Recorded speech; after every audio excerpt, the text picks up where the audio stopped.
दोस्तों नमस्कार। दोस्तों मैं विमल शाही आप सभी लोगों का अपने चैनल में स्वागत करता हूं और उम्मीद करता हूं कि आप लोग सब लोग स्वस्थ होंगे एवं मस्त होंगे। सभी राष्ट्रवादियों और सनातनियों से यह निवेदन रहेगा कि आप लोग मेरे चैनल को सब्सक्राइब कर लीजिए और वीडियो को लाइक एवं शेयर भी कीजिए। दोस्तों अमेरिका के राष्ट्रपति डोनाल्ड ट्रंप ने समझो कि कांग्रेस की पूरी रणनीति और राजनीति को खत्म करने की तैयारी कर रखी है। दोस्तों कांग्रेस की पूरी रणनीति अभी वोट चोरी, ईवीएम में हेराफेरी और chief election commission Gyanesh Kumar के इर्द गिर्द घूम रही है। हर इलेक्शन में जहां जहां कांग्रेस हारती है वहां पर वोट चोरी का आरोप लगाती है और यह कहती है कि ज्ञानेश कुमार भारतीय जनता पार्टी के एजेंट की तरह काम कर रही है। वो वोट चोरी करते हैं, ईवीएम में हेराफेरी करते हैं, ईवीएम कितने परसेंट चार्ज है इसके ऊपर सवाल खड़ा करते हैं। ईवीएम स्ट्रांग रूम में है वहां पर छेड़खानी कर सकते हैं, बाहर है वहां कर सकते हैं। ईवीएम में पहले से वोट डालकर लाए जाते हैं, ईवीएम जब इलेक्शन खत्म हो जाते हैं उसके बाद वोट डाले जाते हैं। तरह तरह के आरोप भारतीय चुनाव व्यवस्था, ज्ञानेश कुमार और चुनाव आयोग पर कांग्रेस लगाते हैं और राहुल गांधी इसमें विशेष प्रकार का लीड लेकर चलते हैं। तरह तरह से प्रेस कॉन्फ्रेंस करते हैं, कभी कर्नाटका में करते हैं, कभी वहां करते हैं और उनके जो प्रेस कॉन्फ्रेंस के जो पीपीटी बनकर आते हैं वो भारत में बनते ही नहीं है। इतने हाईली सिक्योर जो होते हैं वो वियतनाम, इंडोनेशिया कहां कहां से बनकर आते हैं, तब बेचारे वो भी गलत सलत बनकर आते हैं और राहुल गांधी इतने मासूम है कि वो गलत पीपीटी को ही चला देते हैं और बाद में एक्सपोज होकर बैठ जाते हैं। तो डोनाल्ड ट्रंप जो है कांग्रेस की इस रणनीति की धज्जियां उड़ा के रख दिए हैं दोस्तों पिछले कुछ दिनों से। अभी डोनाल्ड ट्रंप ने एक ट्वीट किया है, वो ट्वीट क्या है, एक्स पर पोस्ट जो डाला है वो पढ़ते हैं पहले, ठीक है ना। यहां पर आप भी पढ़िए और हम भी पढ़ते हैं। तो ट्रंप चचा लिखते हैं क्या कि just finished an incredible call with India chief election commission Gyanesh Kumar और ट्रू प्रोफेशनल। डोनाल्ड ट्रंप कहते हैं कि जस्ट अभी इंडिया के मुख्य चुनाव आयुक्त ज्ञानेश कुमार से महत्वपूर्ण बात खत्म किए हैं, ठीक है ना, अमूल्य बात खत्म किए हैं और ज्ञानेश कुमार एक सही मायने में प्रोफेशनल आदमी हैं।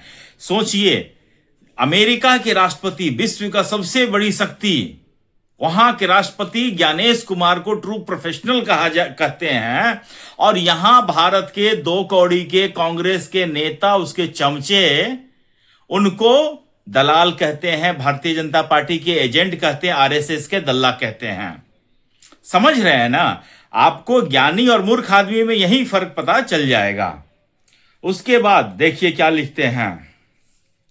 We are in serious talk about bringing India's world-class EVM system to America for 2028 election.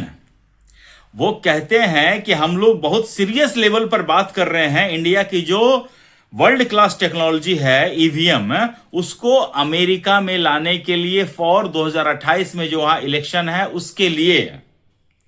मतलब भारत में जितने भी अपोजिशन वाले हैं कह रहे हैं कि बैलेट पेपर से चुनाव करवाओ। समझ रहे हैं। और अमेरिका का एग्जांपल देते थे कि अमेरिका विकसित देश है, वहां बैलेट पेपर से चुनाव होते हैं। वो अमेरिका जो टेक्नोलॉजी का बाप है सबका, ठीक है ना, दिग्गज की सबसे बड़ी टेक कंपनीज का हेडक्वार्टर अमेरिका में है और वहां के सबसे पावरफुल आदमी डोनाल्ड ट्रंप भारत के ईवीएम टेक्नोलॉजी को वर्ल्ड क्लास बता रहे हैं। और भारत में कुछ जो पॉलिटिशियन है वो चुनाव जीत नहीं पाते हैं। सोचिए, आम आदमी पार्टी के एक सौरभ भारद्वाज हैं, वो कहीं से चांदनी चौक से एक डब्बा खरीद कर ले गया था और दिल्ली की विधानसभा में उसको पेचकस से खोल रहा था कि देखिए ईवीएम को हैक किया जा सकता है। मतलब कि इतने दिमाग से पैदल अरविंद केजरीवाल की पार्टी के नेता हैं और अरविंद केजरीवाल वहां बैठा बैठे बकवास सुन रहा था दोस्तों। भारत में इलेक्शन कमीशन ने जब कभी भी अपोजिशन के लोगों को बोला कि आप ईवीएम को बिना छुए हैक करके दिखा दो, ईवीएम ने अपना एक भी रिप्रेजेंटेशन वहां पर नहीं भेजा हैक करने के लिए। लेफ्ट वाले एक दो लोग गए भी थे, वो बोलते हैं कि हम वहां देखने गए थे कि ईवीएम फंक्शन कैसे करता है, ये किस टेक्नोलॉजी पर बना हुआ है। कई आज के समय में जेनजी जो हैं वो टीवी पर आकर बकवास कर रहे हैं कि ये प्रोग्रामिंग लैंग्वेज है, ऐसे है वैसे है, ऐसे इसको हैक किया जा सकता है।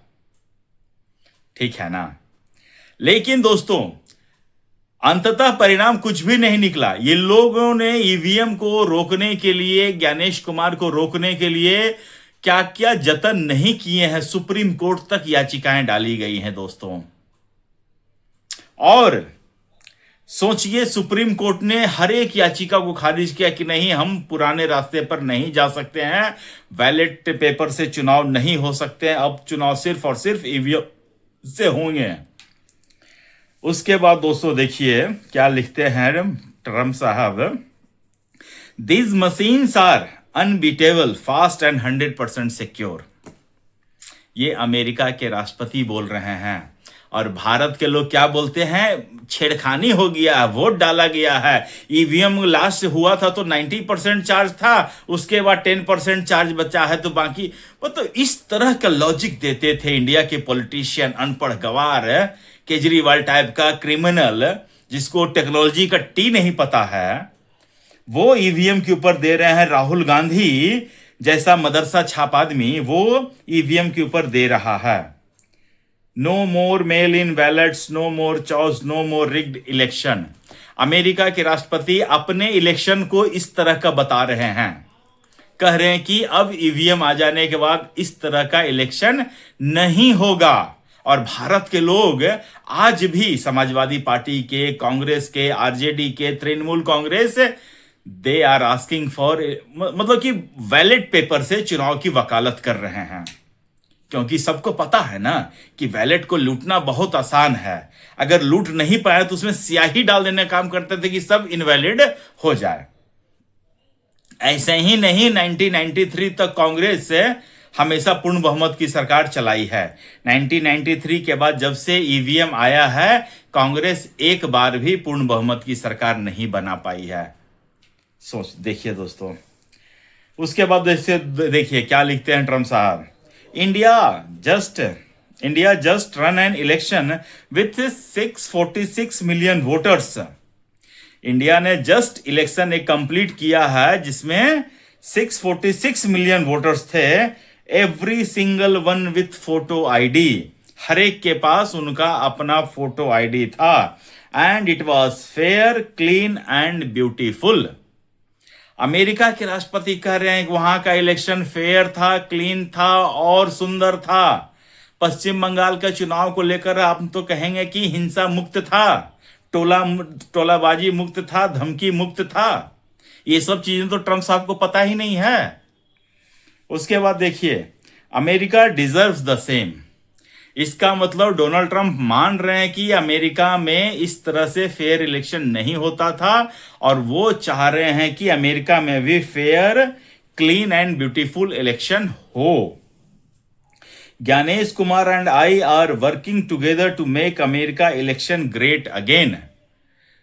ट्रम्प साहब लिखते हैं कि ज्ञानेश कुमार और हम दोनों मिलकर इस पर काम कर रहे हैं कि किस तरह से अमेरिका के इलेक्शन को एक बार फिर से महान बनाया जा सके। The radical left is already, मतलब कि लेफ्ट वाले अभी से ही, रेडिकल लेफ्ट वाले जो है अभी से ही उनके पेट में दर्द होना शुरू हो चुका है।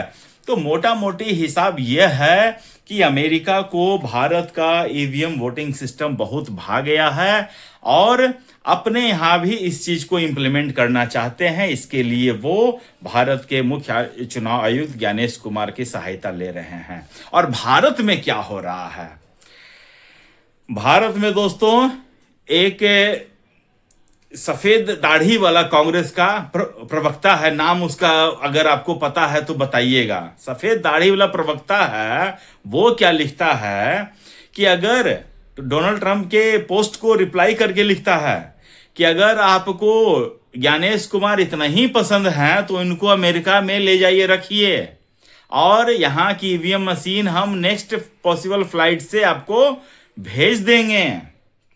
सोचिए भला, भारत हमारा देश है और ये लड़ाई झगड़े हमारा आंतरिक मामला है।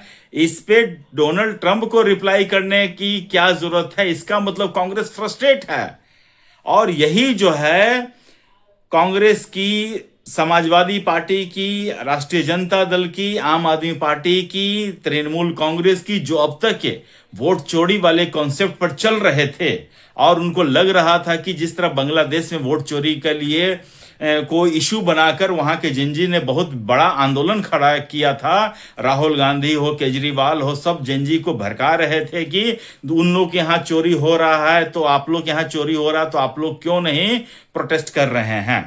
तो मिला जुला के ट्रंप साहब ने जो है पूरा का पूरा विपक्ष की राजनीति को ध्वस्त करके रख दिया है। विपक्ष को अब नए सिरे से कुछ नया सोचना पड़ेगा, उनको तिलचट्टों के कंधों पर ही बैठ के राजनीति करनी पड़ेगी। बाकी पूरी राजनीति उनकी ध्वस्त कर दी, चौपट कर दी गई है। दोस्तों, आपको क्या लगता है ट्रंप साहब के इस पोस्ट से, और जो Gyanesh Kumar, EVM, election commission सबके बारे में जो बताया है, आपको क्या लगता है? कमेंट करके बताइए और अपना ख्याल रखिए, स्वस्थ रहिए, मस्त रहिए। तब तक के लिए नमस्कार, जय श्री राम।